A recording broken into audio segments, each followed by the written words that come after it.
What up, though, y'all? So you seen it? All these Young Thug videos. I should call it the Young and the Restless, the interview, and so on and so forth. And I've been getting a lot of questions about what do I think about the interview, or what do I have to say about it. So what we're gonna do right here is we're gonna check it out a little bit. You know what I'm saying? That is what we're gonna do. Shout out to the Big Facts podcast. I'm planning, planning. That's what it's about. Where your mental at though? Mentally, I feel like sometimes you be up, sometimes you be down, but I feel like mentally, the game that I'm in, I'm not into sports, or you know, Okay. And now I understand why people wanted me to break this down. People that know me. Mentally, he ain't all right. That left leg jumping, he touching, moving. Like, mentally, he ain't all right. That's a fact. That's clear to show. That ain't to say that he about to go jump off a bridge. That ain't to say that he don't know 1+1 or none of that. But mentally, he ain't all right at all.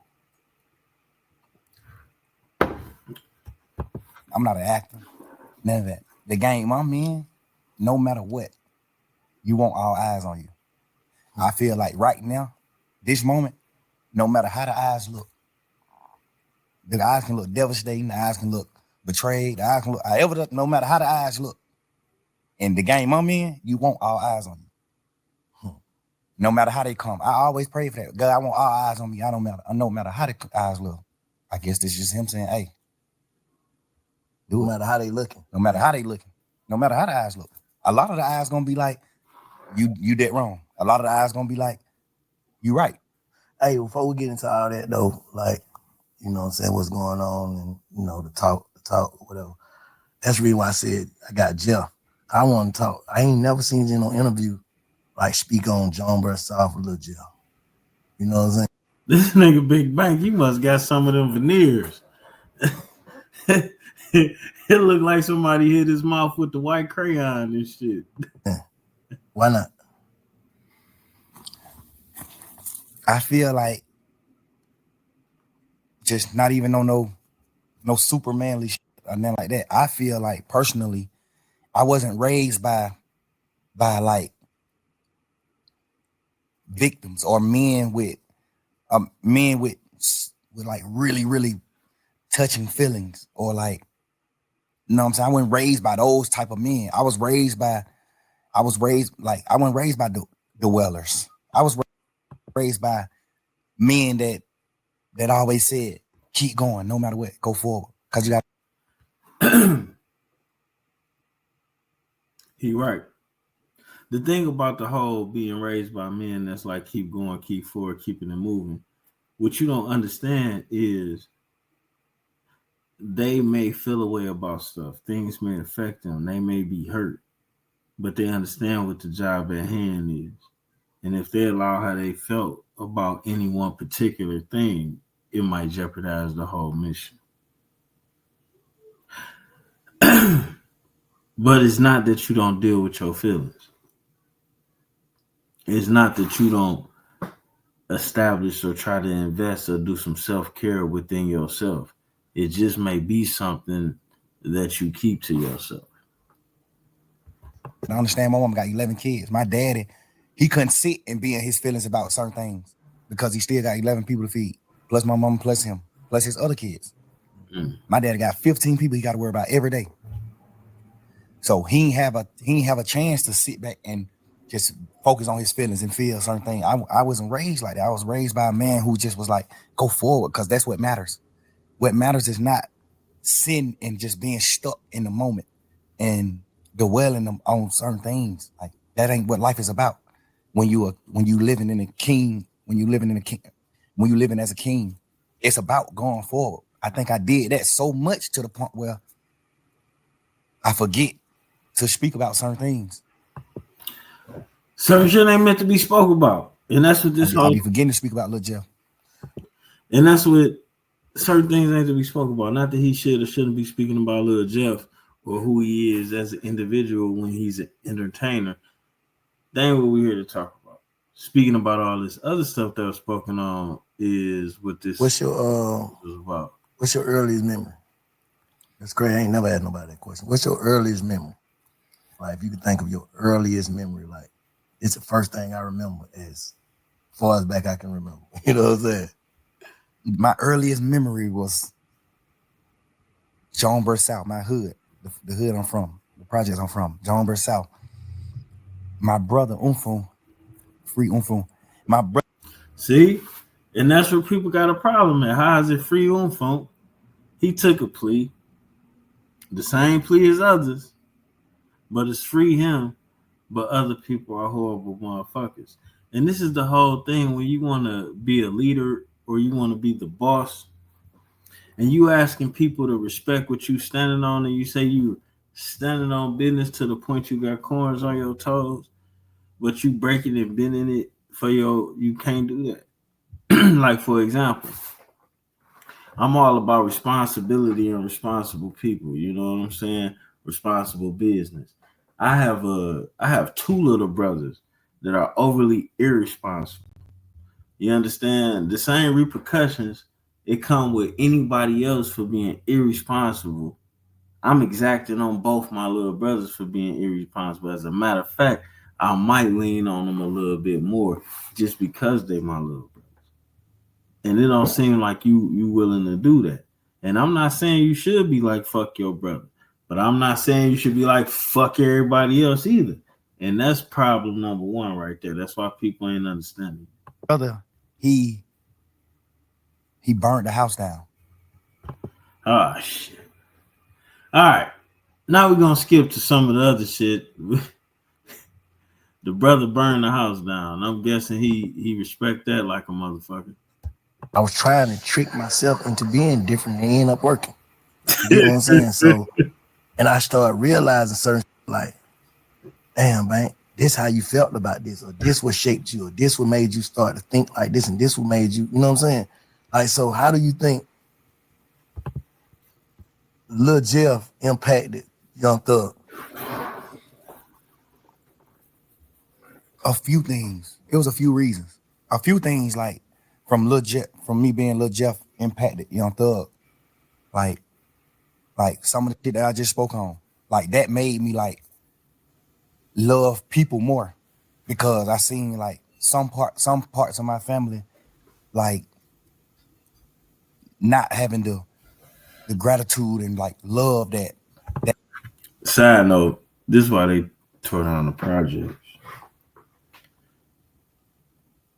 You know, it had one effect on the generation that ended up selling crack and going to jail, but it had a whole nother different effect on us born between 1980 and 1990.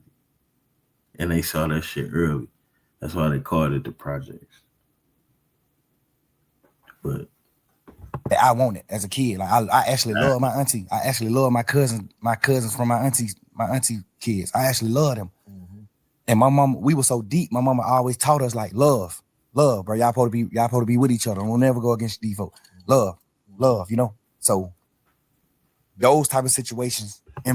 Now that should be important, but then it kind of teach you like bad because you going on love, but a lot of people that end up benefiting off of you loving ain't gonna love you back the same way. Matter of fact, they ain't been through enough to even understand what love is. Love to them is transactional. It ain't continuous when you ain't got nothing. Love don't exist in a lot of these other motherfuckers when they feel away. You know what I'm saying? As soon as they feel away, the love go out the door. They forget that they made you feel away a million times. But your love and your loyalty didn't go nowhere. You ain't turned disloyal because you felt away. But that's that project mentality. A lot of people born with a backyard don't know that. Because the difference between is when you losing your house and you got a front yard and a backyard, don't nobody know. So you able to put on the front like you something that you not. But when you in the projects and you can't pay your rent, or you in the projects and you got roaches, or you're in a project and you got no food, everybody know. And everybody gonna help you or make fun of you. But it's gonna be on the floor. It's a little bit different. So the mentality is a little bit different. And how you deal with it is a little bit different. Impact the impact Lil Jeff to Young Thug. Just like I'm telling you, you gotta think. My mom got a 5-bedroom apartment. We 11 deep. All 11 of us live here. A 5-bedroom apartment is crazy. It's crazy. So y'all niggas be acting, and I lived in Atlanta. My mama got fooled by that shit. I probably lived in one of them. Honestly, I for sure lived in one of them apartment complexes that he talking about during the time when he was a young whippersnapper. That's a fact. But we're gonna leave that out. A 5-bedroom apartment is crazy. That ain't the same. Because where I'm from, you might have all of them same amount of people, and it's a 2-3 bedroom apartment in the projects. Concrete walls. And 5 bedroom. So 5 bedroom. I'm sleeping in the same bed with 4 other people. The 4 youngest kids my mama got sleeping in one bed. Then see, this is why niggas my age don't respect them. He talking about his mama's kids. Nigga, when I was in the projects, it was my grandmama's kids that was a little bit older, but not that much older than my grandma's grandkids. And we were sharing a bed. Them niggas probably had pillows. We didn't even have no pillows. It was dirty clothes and pillow cases. That's how it was. You know, he kind of soft. The middle 3 sleeping in 2 beds in their room. They got 2 different beds in their room, in one room. These niggas had different beds.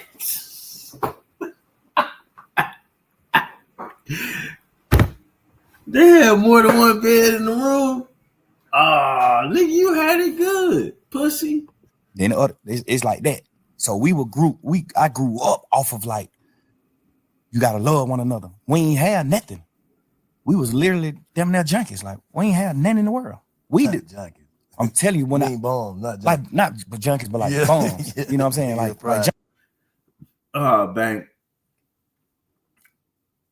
This for the generations be different. Bank from a generation, if you just applied yourself, you got a little bit more. A little bit more. He ain't from the generation to where it wasn't shit before you, and you was locked in till you was old enough to say, Mama, get the fuck out of my way. I'm going to get my own. Yeah. Like, we don't got nothing. Like, I wear my sister clothes to school. So that's why he was with dressing like a woman. Okay, that explains a lot. My sister then I got to drop out of school just so I can wear her clothes, and people don't know that I'm wearing her clothes. That's what I'm saying. How them circumstances. Look at that nigga shaking and shit though. I was wondering why people wanted me to watch this interview. I get it now. I ain't never liked this. I ain't never not liked this dude, but I ain't never been a supporter of this guy. Some of his lyrics, the dresses, some of the things, you know, and like Project Law, like nigga, whatever it take to get your money, you ain't supposed. It's certain things you never supposed to be doing. Putting on the dress is one, and it's a whole. He got about 7 or 8 other things that he is never supposed to do. But I'm gonna leave that shit out. I'm not from Atlanta, but I live down there, and even down there, some of the shit he did you ain't supposed to do. But I digress. It's like, in what way did that? Like, what way? What did it make you feel like? It made me feel like I just wanted. It made me feel like my aunties and uncles and stuff treating my mama family a certain way. It made me like want love so bad. That's when I started meeting friends. That's when I started wanting love from like other people besides my sisters and brothers. Mm-hmm. I started trying to get love from my friends. I started getting, you know what I'm saying? Like, it just made me just seek love. I started seeking love because I wasn't getting love from like certain parts of my family. Yeah. It shaped me in that way. And then a few more ways, like I watched my brother die in front of me. You know what I'm saying? Like, I watched my brother. Now we got to cut this brother story, but because that translates into something that everybody can understand.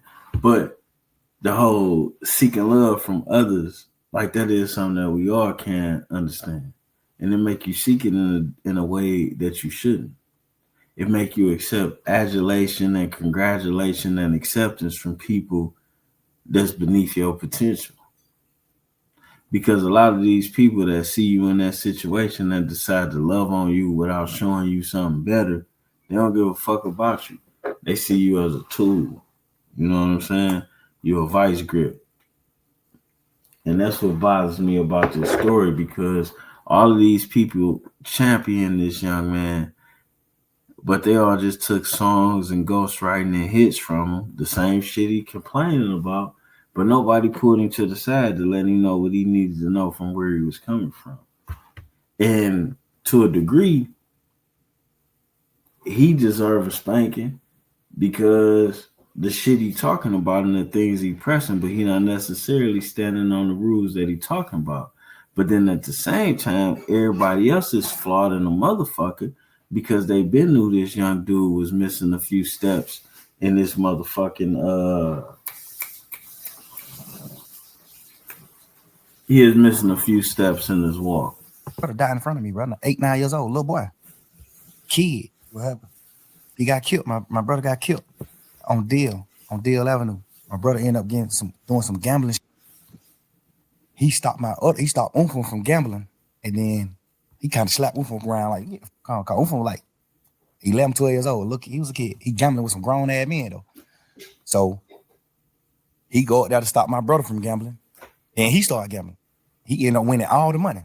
So when he leave, one of his friends, goddamn, call him and tell him like, bro, don't come back up here. These niggas they gonna take the money back for you if you come back. Cause my brother was like, shit, I'm gonna go home right there. I'll be right back. Y'all niggas don't stop gambling. I'll be right back. So he walked down the street to the house and his friend called him like, man, don't come back up here. These niggas goddamn whoa. Which some people would look at like, nah, that's real niggas.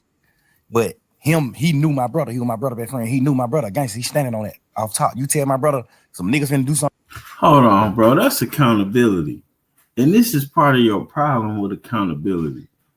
Regardless of what type of dude your brother is, if a motherfucker called him to warn him, and the best thing he could think of was to go back to do some shit he shouldn't have did to some people he was already warned about, then he kind of deserved what he had coming. And that's where cognitive dissonance starts. Something tragic happened that may affect your life. But what you forget is the person that something tragic happened to put themselves in that situation. It ain't no different than we say me. Fucking with people that don't love themselves or fucking with a chick that don't love herself, giving her opportunity, building her up, bringing her around, changing her life. Dog, this bitch will fucking stab me in the back first chance she get because she don't give a fuck about herself and wouldn't think twice about it. Is that her fault? No, it's my fault because she ain't give a fuck about herself. So how the fuck she gonna give a fuck about me? One of him don't come back. He going right back. Cause the thing about it, he wasn't even coming back. He had won all the money. He won like 9,000. It was a little kid shit. He won like 9,000. His friend knew he wasn't coming back. Like he like made him come back by telling him a nigga finna like he gonna rob him. So he go right back up there and shoot a nigga. He go right back up there. Hey Ty, who you just called me and said niggas said they gonna rob me. Who you said gonna rob me? The nigga Ty. What the heck? Man, nigga, who you said gonna rob me? You just called me and said one of these niggas might rob me. That's how the situation started. He shot a nigga, your brother did? Yeah. He shot 2 niggas. He shot 3 niggas. He shot his friend and then he shot the 2 niggas that killed him. Cause his friend was acting like a hoe, like not want to tell him who said he was gonna rob him. Yeah. His friend. All right, so we're gonna dig deeper into the rest of this interview, but you can see where his cognitive dissonance started at. Because what the fuck you expect? I warned you that people was gonna rob you. You know who you beat in the dice game. Why you want me to risk my life telling you who said what? I already risked my life telling you what the fuck was going on. And to me, this young dude got unrealistic expectations like most motherfuckers from his generation. And then not only that, he not listening to the information being given. like most motherfuckers from his generation. So we gonna go ahead and flip to some other things for me to give you my full blown opinion on this guy here, man.